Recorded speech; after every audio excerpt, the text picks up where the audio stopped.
चलो स्टूडेंट्स, हम लेकर आए हैं फिर से mathematics set 3 Jharkhand board class 12 term 2 का मॉडल पेपर का सोल्यूशन। तो अभी हम आज करने वाले हैं इसमें सेट 3 का section A and section B. Okay तो स्टूडेंट, तो जल्दी से जो लोग लाइव जुड़ सकते हैं लाइव जुड़ जाओ और जल्दी से वीडियो को एंड तक जरूर देखना। वीडियो को एंड तक देखोगे, शुरू देखोगे और ध्यान से सुनोगे और अपना नोट्स बनाओगे, तभी चीज़ें आपको समझ आएगी।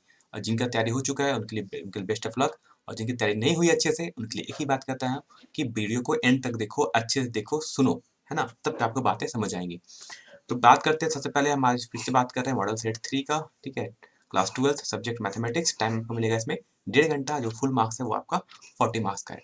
बात करते हैं हमारा टोटल इंस्ट्रक्शंस की बात करें तो ये हमारा पार्ट ए है, ये हमारा पार्ट बी है। पार्ट बी में से आपको 5 क्वेश्चन अटेम्प्ट करना है। पार्ट बी से भी आपको क्वेश्चन 5 ही अटेम्प्ट करना है। लास्ट पार्ट होता है आपका 7 सेक्शन सी। इसमें से आपको कोई भी क्वेश्चन 3 अटेम्प्ट करने हैं। तो आज हम करने वाले हैं सेक्शन ए और सेक्शन बी। स्टार्ट करते हैं हमारा फर्स्ट क्वेश्चन। फर्स्ट क्वेश्चन है इवैल्यूएट, है ना, इवैल्यूएट दिस वैल्यू, यानी हमें इस इंटीग्रेशन की वैल्यू फाइंड आउट करनी है।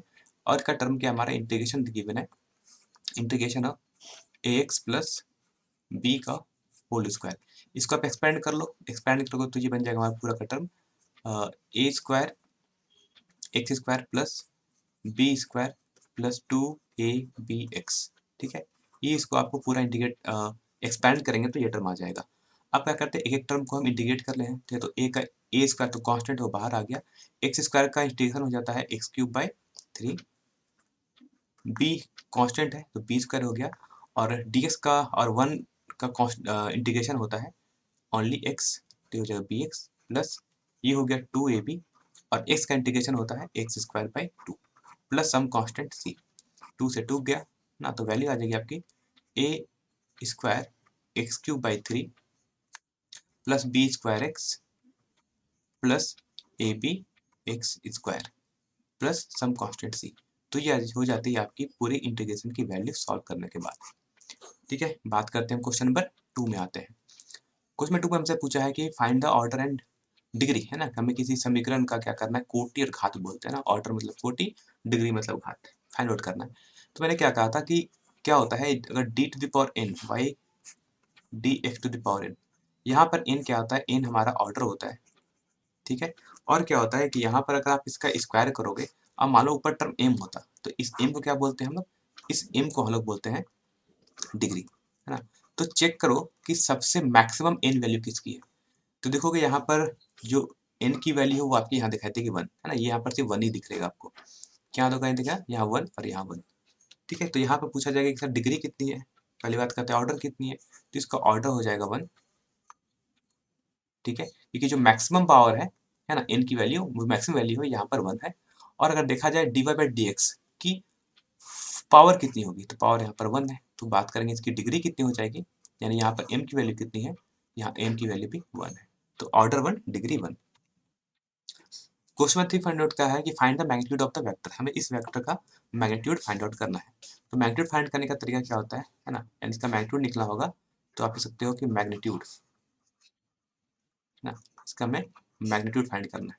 तो मैग्नीट्यूड हो जाता है अंडर रूट ऑफ i/√3, यानी 1/√3 का स्क्वायर, है ना। i के साथ देखो कौन सा कोएफिशिएंट जुड़ा हुआ है, अब देखो j के साथ कौन सा कोएफिशिएंट जुड़ा हुआ है, 1/√3, तो ये हो जाएगा 1/√3 का स्क्वायर प्लस यहाँ पर k का जो कोएफिशिएंट है वो -1/√3 है ना, तो हो जाएगा -1/√3 का स्क्वायर। सॉल्व करेंगे तो ये वैल्यू कितनी आ जाएगी, 1/3 प्लस 1/3 प्लस 1/3। ठीक है, सॉल्व करेंगे पूरी वैल्यू, तो पूरी वैल्यू हो जाएगी 3/3 हो जाएगी। ठीक है, कैंसिल आउट होकर 1 होगा, यानी इसकी वैल्यू हो जाएगी अंडर रूट ऑफ 1।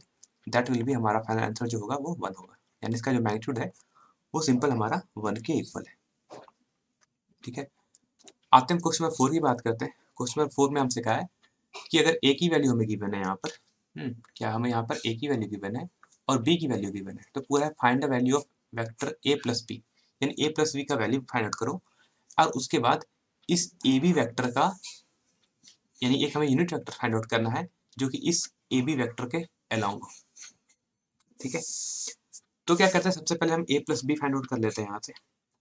तो vector a plus vector b, ठीक है, इसको अगर आप फाइंड आउट करोगे तो सिंपल ऐड कर लो i का टर्म से, तो 2i माइनस आई है ना। ए और बी को देख लो यहाँ पर क्या क्या है, ए की वैल्यू है 2i, बी की वैल्यू है -i, ऐड करेंगे तो बन जाएगा ओनली i।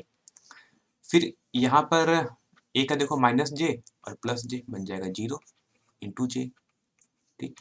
फिर है +2 के और यहाँ -k, तो हो जाएगा करने पर ओनली k, यानी हमारा a प्लस बी की वैल्यू आ गई वो i प्लस k हो गई। तो ये हमने फर्स्ट पार्ट फाइंड आउट कर लिया।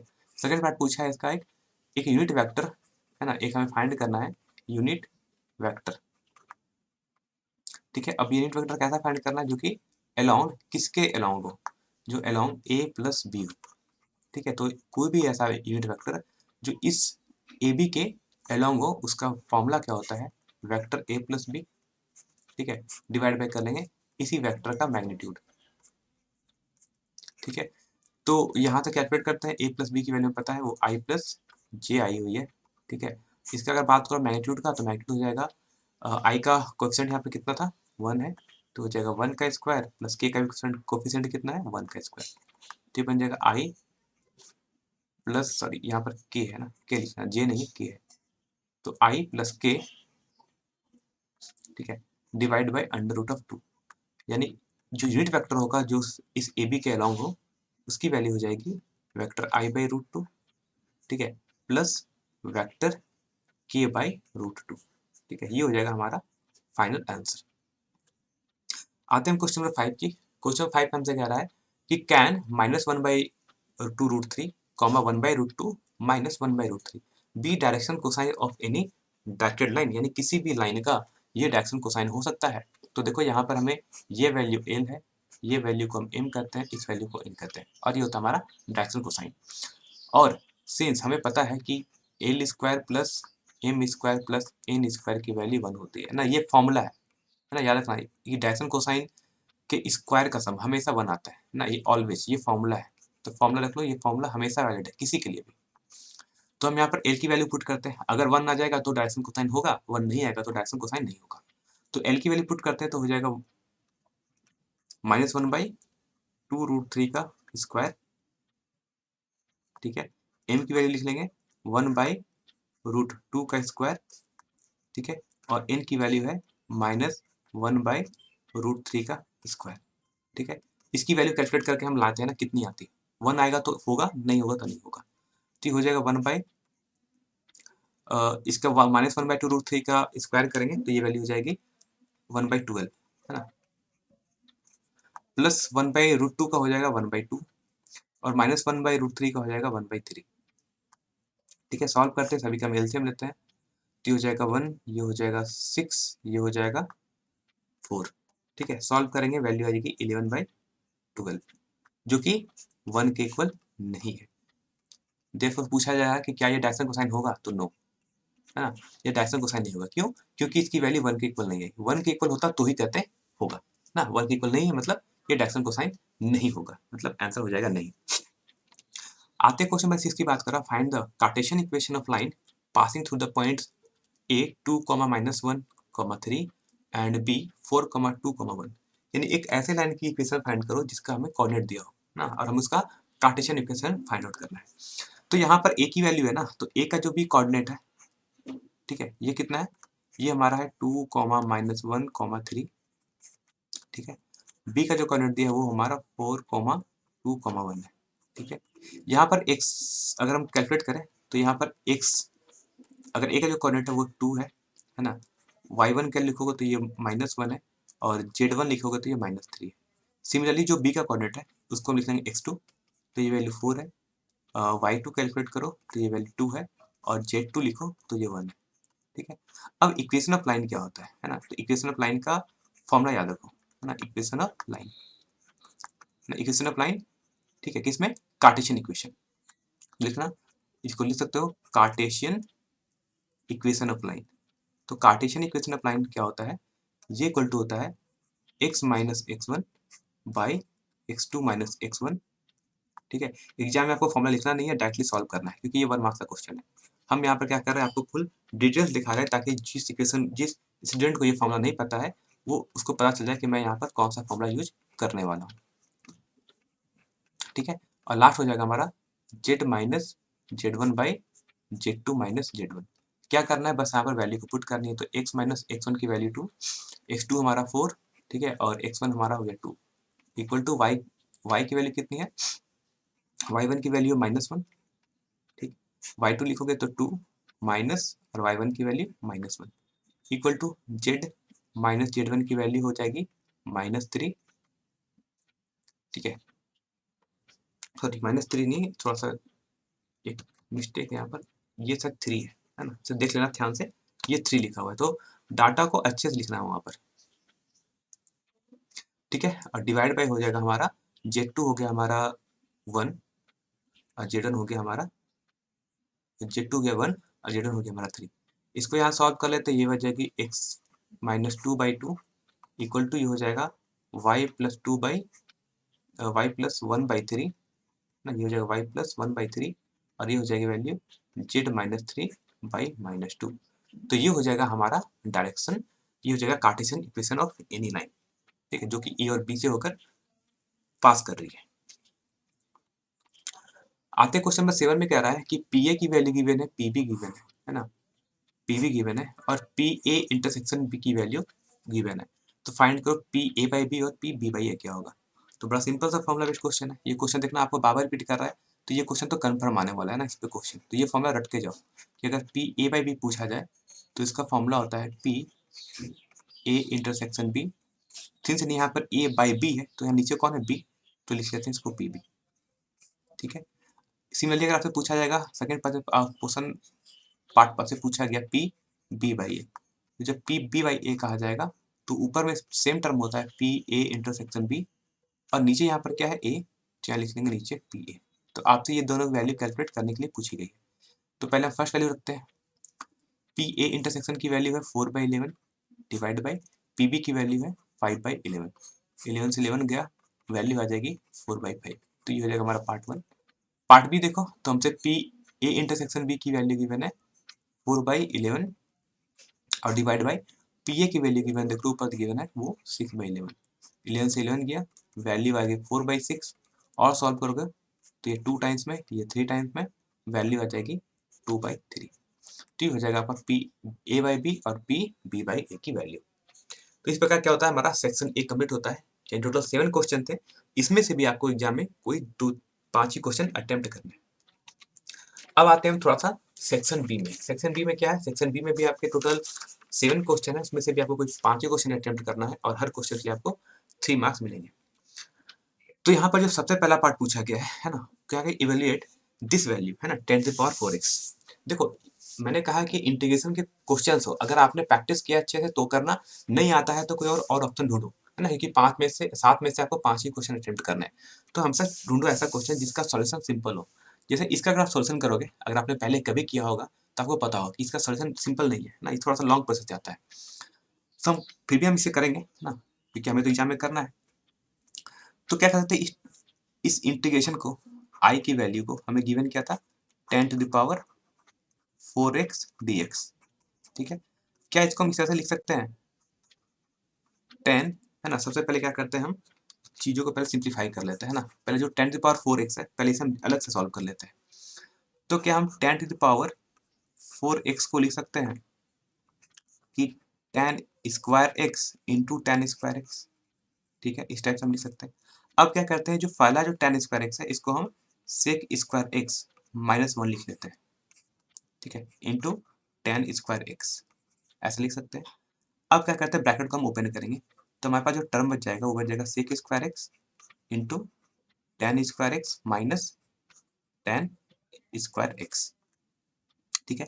अब फिर से क्या करो कि इसको लिख दो आप sec² इंटू tan²x, ठीक है, और जो लास्ट का जो tan² का टर्म बचा है इसको आप लिख सकते हो sec² -1, है ना, फॉर्मूला होता है sec² -1, यानी अगर इसको अब आप सॉल्व करो तो हो जाएगा sec² tan² माइनस sec² +1, ठीक है।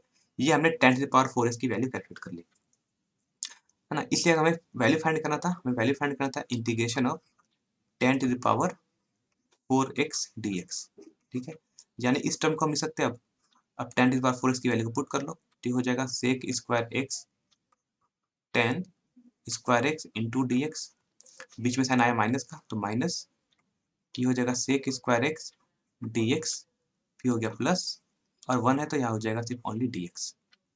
ठीक है, अब इसका आगे का स्टेप देखते हैं करना क्या है। यानी अब हम यहाँ से क्या सकते हैं, इस वैल्यू को, इस इंटीग्रेशन को हम सॉल्व करते हैं। पहला कौन सा हमारा sec square x tan square x. ठीक है, तो देखो यहाँ पर सबसे पहले हम क्या लिखते हैं ना, सिर्फ देखो सिर्फ कौन से पार्ट का, सिर्फ हम अभी हम कर रहे हैं फर्स्ट पार्ट का ना, तो इसको आप साइड में लिखते चलना है कि sec square x tan square x d x लिखा है। ठीक है, इसमें क्या करते हैं हम कि tan x को अगर हम t पुट कर लें, है ना, tan x equal to t put कर लेंगे तो दिस इम्प्लाइज क्या बन जाएगा कि sec square x d x की वैल्यू कितनी हो जाती है, डी टी। ठीक है, तो अब यहाँ पर यानी इस वैल्यू को हम क्या रख सकते हैं, सेक स्क्वायर एक्स हमने tan x को t माना है तो हो जाएगा टी स्क्वायर, और sec square x into D x, ये बन गया हमारा डी टी। ठीक है, हमने क्या किया, बस method of separation of variable से हमने इस चीज को सॉल्व कर लिया। अब अगर इसका इंटीग्रेशन करना है ना, अब अगर हमें इसका इंटीग्रेशन निकालना है, किसका, sec square x tan square x d x, तो इसको आप ऐसे लिख सकते हो कि t square into d t. ठीक है, इसको हमने चेंज कर लिया। अब इसका इक्वेशन का फॉर्मूला क्या बन जाएगा, टेन क्यूब बाई थ्री। ठीक है, प्लस सम कांस्टेंट सी आएगा, फिर टी की वैल्यू क्या थी, हमने टेन एक्स लिखा था तो ये हो जाएगा ten cube X by three plus some constant C. ठीक है, तो अब यहाँ से हमारे जो फाइनल जो इंटीग्रेशन हम फाइंड आउट कर रहे थे आई की वैल्यू, वहां पर पहले वाला का तो इंटीग्रेशन आ गया हमारा, कितना आ गया है, ये आ गया 1/3 minus 1/3 into tan cube x minus second term क्या था, minus sec square x. Sec square x का इंटीग्रेशन क्या होता है, टेन एक्स, ये पता है आपको, प्लस डी एक्स का इंटीग्रेशन क्या होता है, x and some constant C. ठीक है, तो ये हो जाएगा आपका फाइनल आंसर। ठीक है, थोड़ा सा स्टेप बाय आपको थोड़ा सा चलना पड़ेगा, और क्वेश्चन को प्रैक्टिस करके जाओगे तभी एग्जाम में कर पाओगे, नहीं तो आपको समझ ही नहीं आएगा कि इसको हमें ब्रेक कैसे करना है सारे टर्म को। अब आते हैं क्वेश्चन नंबर 9 की बात करते हैं। 9 में हमसे पूछा गया है कि इवेल्युएट दिस वैल्यू, हमें इस वैल्यू की वैल्यू, इस टर्म की वैल्यू फाइंड करनी है, यानी इसका हमें इंटीग्रेट करने पर टर्म क्या आएगा। तो क्या करते हैं, लेट, है ना। अब देखो अगर ऊपर वाले टर्म को अगर हम 1 प्लस लॉग एक्स अगर हम टी एज्यूम कर लें, ठीक है, तो अब इस टर्म को हम करेंगे डिफरेंशिएट, तो 1 का हो जाएगा 0, लॉग एक्स का हो जाएगा 1/x into D x equal to d t, है ना। यानी यहाँ से वैल्यू क्या आ गई कि dx बाई एक्स की वैल्यू हो गई dt। अब वैल्यू पुट कर लेते हैं, यानी इंटीग्रेशन अब लिख लेंगे यहाँ पर 1 प्लस लॉग एक्स को हमने माना था t, ये बन गया टी स्क्वायर, और ऊपर dx बाई एक्स बच गया, है ना, और dx बाई एक्स की वैल्यू कितनी आ गई, dt। तो बड़ा ये सिंपल क्वेश्चन था, सॉल्व हो गई तो ये वैल्यू बन जाएगी T cube by three plus some constant C. अब t हमने क्या एज्यूम किया है, तो t हमने एज्यूम किया था 1 प्लस लॉग एक्स, तो अब यहाँ पर वैल्यू लिख लो 1 प्लस लॉग एक्स का whole cube divide by 3 plus C. ठीक है, ये हो जाएगा हमारा फाइनल आंसर। बात करते हैं क्वेश्चन नंबर 10। देखो क्वेश्चन नंबर 10 हमसे बार बार पूछा गया है ना, तो क्या कहते हैं, इस टर्म को अगर हम आई एज्यूम कर लेते हैं, ठीक है, और हमें क्या पता है कि किसी भी फंक्शन, है ना, अगर मान लो 0 से अगर फंक्शन ए दिया हुआ है और एफ एक्स कोई फंक्शन लिखा है एफ एक्स डी एक्स, ये मैं फॉर्मूला बता रहा हूँ, तो हमें पता है इसकी वैल्यू क्या होती है, लिमिट सेम रहता है, और इसकी value a minus x d x के इक्वल होती है। यानी जहाँ पर x लिखा है वहां पर क्या पुट करो, a माइनस एक्स। अगर कंपेयर करो तो यहाँ पर a की वैल्यू कितनी है, पाई/2, तो जहां पर x लिखा है वहां लिखेंगे अब हम पाई/2 माइनस एक्स। ठीक है, दोनों का इंटीग्रेशन वैल्यू सेम होता है, तो इसको लिख लेंगे इंटीग्रेशन ऑफ, है ना, 0 से कहाँ तक हमें लिमिट है, पाई/2 तक, तो साइन एक्स को लिख लेंगे हम साइन एक्स की वैल्यू लिख लेंगे हम लोग पाई/2 minus X, and divide by similar नीचे हम लिख सकते हैं साइन एक्स की वैल्यू हो जाएगी पाई/2 माइनस एक्स। ठीक है, प्लस यहाँ इंटीग्रेशन लिख लो, ये बन जाएगा कॉस पाई/2 minus X into D X. ठीक है, ऊपर टर्म को लिखो, ये हो जाएगा 0 से पाई/2, और ये बन जाएगा अंडर रूट साइन पाई/2 माइनस थीटा, क्या होता है, साइन थीटा, कॉस थीटा होता है, तो ये वैल्यू हो जाएगी हमारी कॉस एक्स बन जाएगी, है ना। सिंपल हम ट्रिग्नोमेट्री का इक्वेशन यूज कर रहे हैं, साइन पाई/2 माइनस एक्स बन जाएगा हमारा कॉस एक्स, प्लस कॉस पाई/2 माइनस एक्स बन जाएगा हमारा साइन एक्स इंटू dx। इस इक्वेशन को 1 मान लो और इस इक्वेशन को 2 मान लो। दोनों की वैल्यू क्या है, i के ही इक्वल है, यानी इंटीग्रेशन की वैल्यू इक्वल है।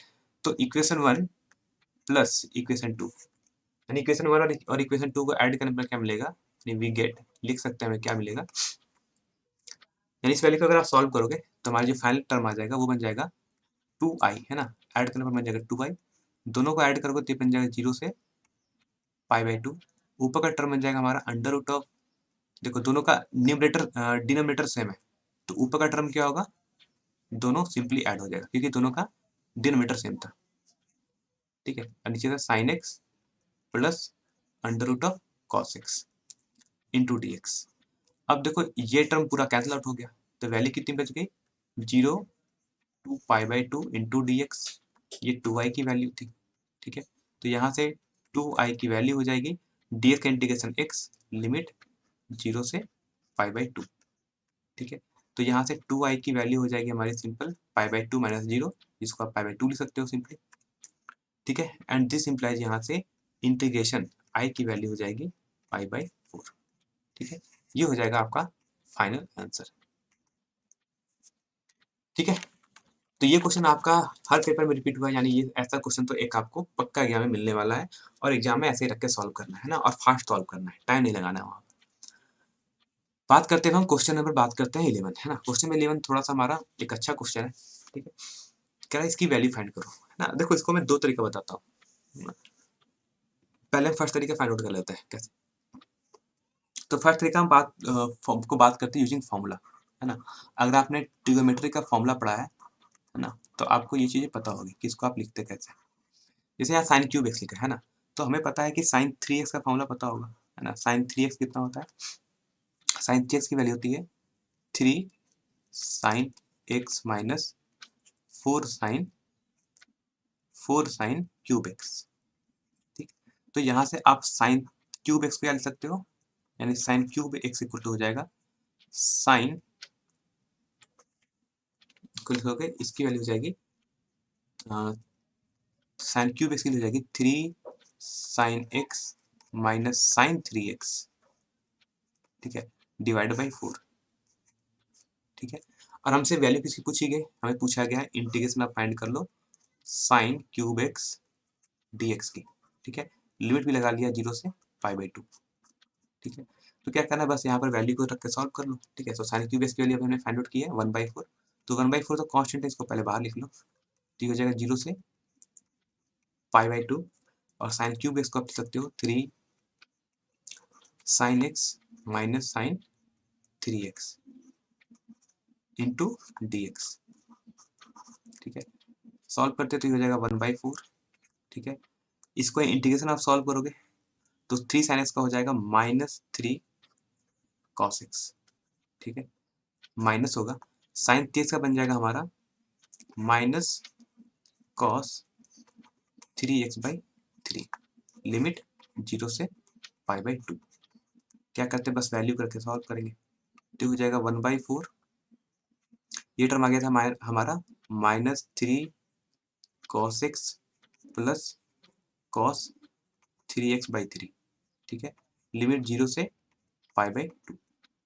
वैल्यू करके सॉल्व करें तो ये बन जाएगा 1/4, ठीक है। और यहाँ पर पहले आप सॉल्व करोगे तो ये बन जाएगा -0 + 0, ठीक है, माइनस सेकेंड टर्म में जब आप एक्स वैल्यू 0 पुट करोगे तो ये बन जाएगा -3 और प्लस बन जाएगा ये 1/3, ठीक है।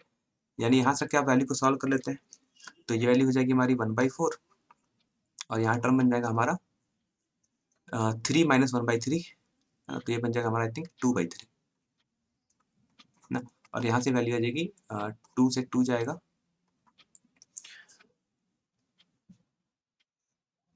एक मिनट रुक जाओ, इसको थोड़ा सॉल्व कर लो, तो ये हो जाएगा 3 - 2/3 करोगे, है ना। एक मिनट करते हैं इसको, 3 - 1/3 करोगे तो हो जाएगा 8/3, ठीक है, इसे 8/3 होगा, तो कैंसिल होगा 2 टाइम्स में, ठीक है। और वैल्यू कितनी हो जाएगी, आंसर आ जाएगा आपका 2/3, है ना। एक बार कैलकुलेशन चेक कर लेना आंसर 2/3 आता है कि नहीं। ये तो हमारा फर्स्ट मेथड था, है ना, ये मेरा फर्स्ट मेथड था। अब करते हैं थोड़ा सेकंड मेथड। तो दोनों मेथड सही है ना, कोई भी एक एग्जाम में अटेम्प्ट कर लो, आपको जो आता है आप उसको ही अटेम्प्ट कर सकते हो। ठीक है, तो हम क्या करने वाले हम करने वाले सेकेंड मेथड से। तो सेकेंड मेथड से भी सेम चीज़ है ना। क्या था वैल्यू हमारा 0 से π/2 तक की वैल्यू फाइंड आउट, लिमिट है हमारा, वैल्यू फाइंड आउट करनी है integration of sine cube x dx। ठीक है, इस पूरे टर्म को हम चाहे तो लिख सकते हैं 0 से π/2 लिमिट, इसको लिख सकते हैं cos स्क्वायर एक्स इन cos स्क्वायर एक्स, इसको लिख सकते हैं हम,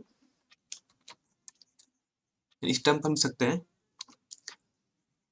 साइन स्क्वायर एक्स, ठीक है, into sine x into D x, ऐसा लिख सकते हैं। अब इस साइन स्क्वायर एक्स को हम क्या लिखेंगे, यानी 0 से π/2। ठीक है, इस साइन स्क्वायर एक्स को हम लिख सकते हैं 1 माइनस कॉस स्क्वायर एक्स। ठीक है, और इसको लिख सकते हैं हम sine x into D X. ठीक है, अब क्या कहते हैं लेट, है ना, कॉस एक्स को पुट कर लो टी, तो यहाँ से माइनस, इसको डिफ्रेंशिएट करोगे तो हो जाएगा minus sine x into D x equal to d t, है ना। और यहाँ से लिमिट भी हमको अब चेंज करना पड़ेगा। तो देखो, जब x की वैल्यू 0 है तो t की वैल्यू हो जाएगी 1, और जब x की वैल्यू आप अपर लिमिट π/2 पुट करोगे तो साइन π/2 की वैल्यू होती है 0, यानी t की वैल्यू बन जाएगी 0। लिमिट चेंज किया है, अब हम चेंज करते हैं सारे इन जिस टर्म को इंटीग्रेट करना है उसको भी हम चेंज करते हैं। तो ये बन जाएगा 1 माइनस टी स्क्वायर, और साइन एक्स डी एक्स बन जाएगा हमारा इंटू माइनस डी टी। ठीक है, अब देखो, अगर ये इस माइनस साइन को हटाना है ना, इस माइनस साइन को हटाना है तो क्या करते हैं, लिमिट चेंज हो जाती है ना, लिमिट फिर से बन जाएगा 0 से 1, कहाँ से कहा 1 माइनस टी स्क्वायर, अब ये बन जाएगा डी टी। ठीक है, इसको सॉल्व करते तो ये हो जाएगा, इसको इंटीग्रेट कर लेते हैं सिंपल, तो 1 का हो जाएगा 1 माइनस टी स्क्वायर का हो जाएगा टी क्यूब बाई 3, लिमिट 0 से 1, वैल्यू सॉल्व करोगे तो ये हो जाएगा हमारा -1 माइनस 1/3। ठीक है, तो आई थिंक आंसर आ जाएगा आपका 2/3। ठीक है, एक बार यहाँ आंसर भी चेक कर लेते हैं फिर से ना, कि यहाँ पर हमारी वैल्यू क्या, कहाँ पर मिस्टेक आ रहा था या कहाँ सही आ रहा था। ठीक है, तो दोनों आंसर सही था ना, 2/3 और 2/3। तो हमने ये दो मेथड से किया ना, आप कोई मेथड इजी में एग्जाम में अप्लाई कर सकते हो जो आपको कंफर्टेबल लगता है, यानी जो आपको वहाँ पर ईजी लगता है।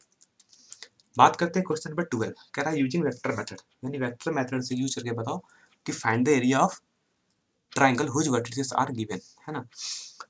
तो देखो, एरिया ऑफ ट्राइंगल क्या होता है, यूजिंग, मान लो अगर कोई ट्राइंगल है जिसका साइड एबीसी है ना, लेट सपोज कि ऐसा कोई ट्राइंगल होता, ठीक है, जिसका हमें 3 वर्टेक्स गिवन है एबीसी, तो वेक्टर फॉर्म से अगर हमें एरिया निकालना है ना, तो इसका एरिया ऑफ ट्राइंगल क्या होता है यूजिंग वेक्टर मेथड, ये होता है 1/2 into mod of vector A B cross vector A C, यानी क्रॉस प्रोडक्ट आप निकालोगे ए बी और ए सी का, तो ये क्या मिलता है, ये आपको बताता है उस एरिया का, ट्राइंगल का, उस ट्राइंगल का एरिया।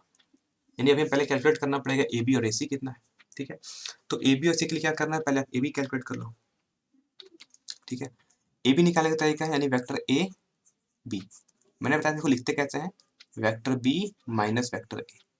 ठीक है, तो वेक्टर बी क्या हो जाएगा हमारा, बी का कोऑर्डिनेट था 1 2 3, तो इसको आप लिख लोगे कैसे, इसको आप लिख सकते हो i plus 2j plus 3k, vector B को मैं लिख लिया, माइनस ए को लिख लोगे आप 1 1 1 है, तो ये हो जाएगा हमारा i प्लस जे प्लस के। ठीक है, इसको सॉल्व कर लेते हैं, तो ये वैल्यू कितनी आ जाएगी, यानी यहाँ पर आप इस वैल्यू को सॉल्व कर लोगे तो आपका हो जाएगा i से i गया 0, ठीक है, 2j में से j गया तो बच गया j, और 3k में से एक k गया तो बच गया 2k, ये हो गया हमारा ए बी।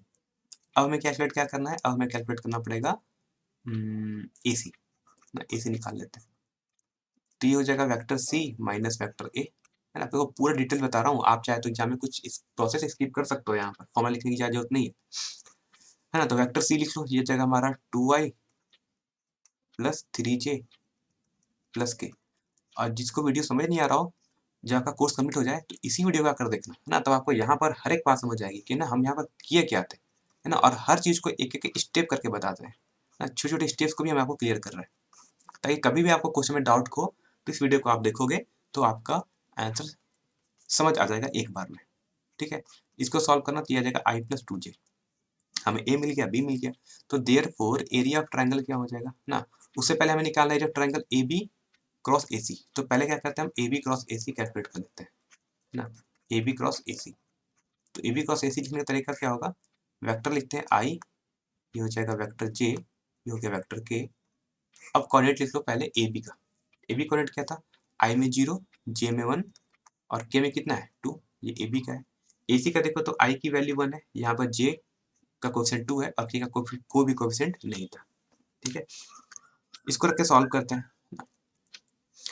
तो यहाँ पर सॉल्व करोगे तो हो जाएगा, आई निकालोगे तो पहले 1 इंटू 0 0, 2 माइनस 2 इंटू 2, ये हो जाएगा 4, ये हो गया हमारा आई। माइनस लिखेंगे, जे का निकालना है तो 0 इंटू 0 हो जाए 0 इंटू 0 हो जाएगा 0, माइनस 1 इंटू 2 है ना, ये देखो ये 1 इंटू 2 करोगे तो बन जाएगा 2, ये हो गया हमारा जे। प्लस के निकालना है तो हो जाएगा 0 इंटू 2 0 और 1 इंटू माइनस 1 इंटू 1 हो जाएगा हमारा 1, ये हो गया हमारा के।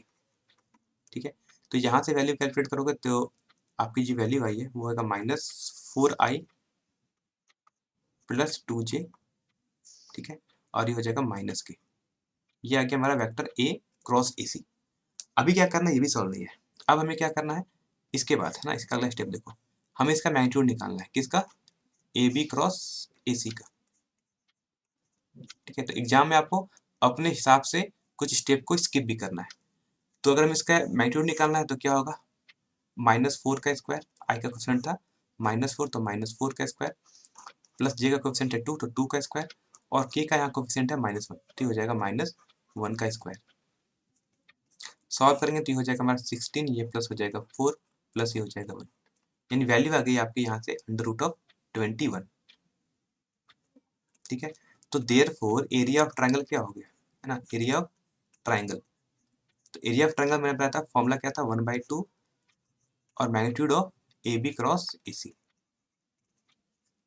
ठीक है, तो ये हो जाएगा 1/2 और ए बी क्रॉस ए सी के लिए कितने आ गए √21, यानी यहाँ से वैल्यू हो गई हमारी एरिया ऑफ ट्रायंगल बन जाएगा √21/2 और ये हो जाएगा हमारा फाइनल आंसर।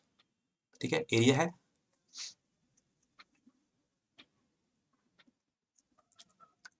हो गया इसका। आप चाहो तो यूनिट लिखना, इसका यूनिट लिखना इस यूनिट स्क्वायर है ना, यूनिट स्क्वायर, क्योंकि एरिया है तो स्क्वायर में यूनिट आता है इसका, या स्क्वायर यूनिट कुछ भी लिख सकते हो। बात करते हैं क्वेश्चन नंबर 13 में हमसे पूछा है कि find the angle between the flowing pair of straight of line. हमने इस लाइन का बीच का एंगल पूछा है। तो देखो मैंने ये क्वेश्चन आपको आई थिंक सेट नंबर 1 में भी देखने को मिला होगा, आई थिंक सिमिलर टाइप का प्रॉब्लम था। ठीक है, तो यहाँ पर हमें क्या करना है कि पहला जो इक्वेशन लिखा हुआ है ना, इसको हम इस पहले वाले इक्वेशन को हम क्या करते हैं, कहते हैं आर इक्वल टू कुछ vector A plus lambda times A1 plus lambda times B1 लिख सकते हैं, वेक्टर B1। सिमिलरली आप R2 को क्या सकते हो, R2 को जो वेक्टर R है दूसरा लाइन है, उसका इक्वेशन को आप चाहे तो लिख सकते हो वेक्टर A2 ना कंपेयर करके plus mu times B2, vector B2। अब एंगल बिटवीन टू लाइंस क्या होता है, ठीक है याद रखना। तो एंगल बिटवीन टू लाइंस का फॉर्मूला होता है directly cos theta is equal to B1 dot B2 है ना, यानी यहाँ ए का कोई काम नहीं है, A1 और A2 का, जो काम है वो हमारा B1 और B2 का है, divide by mod of B1, यानी वेक्टर B1 का निकाल लो मैग्नीट्यूड इनटू वेक्टर B2 का निकाल लो मैग्नीट्यूड। रख लोगे, आपका बस यही सॉल्व करना है। रखते हैं यहाँ पर B1 की वैल्यू देख लो कितनी है, B1 की वैल्यू हो जाएगी यहाँ पर I minus J minus 2k। ठीक है, यहाँ देख लो B1 हमारा ये टर्म था, ये हमारा B1 है ना, ये टर्म हमारा B1 है और ये टर्म हमारा B2। B1 हो गया, डॉट प्रोडक्ट लेंगे B2 के साथ, B2 हो जाएगा हमारा 3i minus 5j minus 4k। ठीक है, डिवाइड बाय क्या करना है आपको, इसका मैग्नीट्यूड निकालना है। तो B1 का मैग्नीट्यूड हो जाएगा हमारा 1 का स्क्वायर प्लस माइनस 1 का स्क्वायर प्लस माइनस 2 का स्क्वायर। ठीक है, इनटू ये हो जाएगा हमारा B2 का मैग्नीट्यूड लिखना है तो 3 स्क्वायर प्लस माइनस 5 का स्क्वायर प्लस माइनस 4 का स्क्वायर। ठीक है, रख के सॉल्व करते हैं, यहाँ से हो जाएगा हमारा 3, ये हो जाएगा +5, ये हो जाएगा +8। ऊपर नीचे सॉल्व करना, तो नीचे वाले की वैल्यू अगर आप पूरी को सॉल्व करो तो ये नीचे आपका आ जाएगा √6। ठीक है, इस वैल्यू को पूरा सॉल्व करना, ये वैल्यू आ जाएगा आपका 25 25 50, ये आ जाएगा 50। ठीक है, ऊपर हो जाएगा आपका 16 और नीचे सॉल्व करोगे तो हो जाएगा 2√3 है, और ये 2√3 नहीं, ये लिख लोगे आप, इस वैल्यू को लिख लो चाहो तो √2 इंटू 3, और ये हो जाएगा 5√2 50 को, यानी ये हो जाएगा 16 डिवाइड बाई हो जाएगा आपका √2 हो जाएगा 2 और 2 इंटू 5 हो जाएगा 10, बच जाएगा √3 आपका अंदर ही रह जाएगा, यानी वैल्यू जो आएगी वो हो जाएगी 8/5√3, यानी ये हो गया कॉस थीटा की वैल्यू। देयरफॉर थीटा की वैल्यू आप लिख सकते हो कॉस इनवर्स 8/5√3। ठीक है, ये हो जाएगा हमारा फाइनल थीटा की वैल्यू। याद रखना, हम हमेशा एंगल जब निकालते हैं तो दो लाइन के बीच में एक्यूट एंगल निकालते हैं, मतलब जो एंगल 90 से छोटा उसको निकालेंगे। क्यों? क्योंकि देखो कभी अगर दो लाइन ऐसे बनेगा तो देखो यहाँ दो एंगल बनता है ना, एक लाइन मान लो ये था आर, दूसरा लाइन मान लो नीचे था R2, दो लाइन है तो उनके पीछे दो एंगल बन रहा है ना, एक यहाँ पे एंगल बन रहा है θ1 और एक एंगल यहाँ बन सकता है θ2। तो जो θ1 ही हम हमेशा कैलकुलेट करते हैं, यानी इसी एंगल को हम हमेशा कैलकुलेट करते हैं, यानी θ1 को हमेशा हम थीटा रख के कैलकुलेट करते हैं ना, एक्यूट एंगल को हम हमेशा कैलकुलेट करते हैं। बात करते हैं हमारा आज का लास्ट क्वेश्चन, जो कि हमारा है प्रोबेबिलिटी का, यानी क्वेश्चन नंबर 14। हमसे क्या गया है, पीए की वैल्यू गिवन है 0.4, पीबी की वैल्यू गिवन है 0.8 एंड पीबी बाई ए की वैल्यू गिवन है 0.6। तो कह रहा है फाइंड आउट करो पी ए इंटरसेक्शन बी। तो पहला पार्ट करते हैं पी ए इंटरसेक्शन बी। उससे पहले पहले हमें तो निकालना पड़ेगा कि पी ए इंटरसेक्शन बी क्या है। तो हमें पता है कि देखो पी बी बाई ए की वैल्यू गिवन है, ठीक। तो पी बी बाई ए की वैल्यू क्या होती है ना, इसका फॉर्मूला क्या होता है, ये हमारी कंडीशनल प्रोबेबिलिटी है। इसका फॉर्मूला होता है P A intersection B divide by नीचे क्या है पी ए है, तो लिख लेंगे हम पी ए। अब पी बी बाई ए की वैल्यू गिवन है 0.6 is equal to P A intersection B, जिसकी वैल्यू हमें फाइंड आउट करनी है, और पी ए की वैल्यू देखो गिवन है 0.4, एंड दिस इंप्लाइज कि यहाँ से आपका जो पी ए इंटरसेक्शन बी की वैल्यू हो जाएगी 0.6 और 0.4 को मल्टीप्लाई करोगे तो बन जाएगा हमारा 0.24। ये हमारा हो गया फर्स्ट पार्ट। सेकंड पार्ट देखते हैं, हमसे पूछा गया है पी ए यूनियन बी, ठीक है। तो देखो पी ए यूनियन बी का फॉर्मूला क्या होता है ना, ये क्या होता है, ये होता है हमारा P A plus P B minus ये होता है हमारा पी ए इंटरसेक्शन बी। अब देखो यहाँ पर सारी वैल्यू गिवन है, पी ए की वैल्यू 0.4, पी बी की वैल्यू 0.6 0.8 और पी ए इंटरसेक्शन की वैल्यू गिवन है 0.24। यहाँ सॉल्व करोगे तो ये हो जाएगा हमारा 1.2 माइनस 0.24। अब क्या करना है, इसको आपको सब्ट्रैक्ट करना है, तो यहाँ पे इस वैल्यू को सब्ट्रैक्ट करो तो आई थिंक ये वैल्यू हो जाएगी 0.96। ठीक है, ये हो जाएगा पी ए यूनियन बी। और हमसे पार्ट पूछा गया थर्ड पार्ट पूछा गया हमसे कि बताओ पी ए बाई बी, यानी फिर से आगे हमारी कंडीशनल प्रोबेबिलिटी। फॉर्मूला क्या बन जाएगा, ये हो जाएगा P A intersection B divide by P B ना, नीचे बी है तो क्या हो जाएगा पी बी। वैल्यू पुट कर लेते हैं, तो पी ए इंटरसेक्शन बी की वैल्यू थी 0.24 और पी बी की वैल्यू गिवन है 0.8। ठीक है, डिवाइड करोगे तो ये वैल्यू आ जाएगी 0.3। देखो कैलकुलेशन है उसको आपको खुद से करना है ना, ये इसको आप कैलकुलेट करोगे तो ये 0.3 आएगी। ठीक है, तो ये सारा कैलकुलेशन आपको खुद से करना है। ठीक है, तो ये हमने क्या कैलकुलेट कर लिया, हमने आज हो गया, देखो ये था हमारा सेट 3 का मैथमेटिक्स क्लास 12 सेट 3 का section A and B. Section C part है जिसमें से आपको 5 में से 3 क्वेश्चन करने हैं। उनका क्वेश्चन थोड़ा सा लॉन्ग टाइप का क्वेश्चन है, इसको हम इसलिए हम उसका एक सेपरेट वीडियो बनाएंगे। ठीक है, तो ठीक है, जिन्होंने अगर जो लोग नए हैं तो इस वीडियो को चैनल को जरूर सब्सक्राइब करो, बेल आइकन को यहाँ पे जो दिख रहा है इसको जरूर प्रेस कर लेना, और हमारे जितना भी ये सोशल मीडिया की वेबसाइट है साइट से इनको सब्सक्राइब करो, ताकि कोई भी एग्जाम से रिलेटेड कोई अपडेट्स आए, कोई क्वेश्चन पेपर का सोल्यूशन आए, केस पेपर का सोल्यूशन आए, तो वो हम आपको सबसे पहले आके बता दें। बाकी एग्जाम से भी रिलेटेड जो भी टिप्स एंड ट्रिक्स होता है वो हम आपको यहाँ पर रेगुलर अपडेट करते रहते हैं, जिसका आप अपने जो भी डाउट्स हैं वो चाहो तो आप हमसे टेलीग्राम चैनल पर ज्वाइन करके वहाँ पर पूछ सकते हैं। ओके।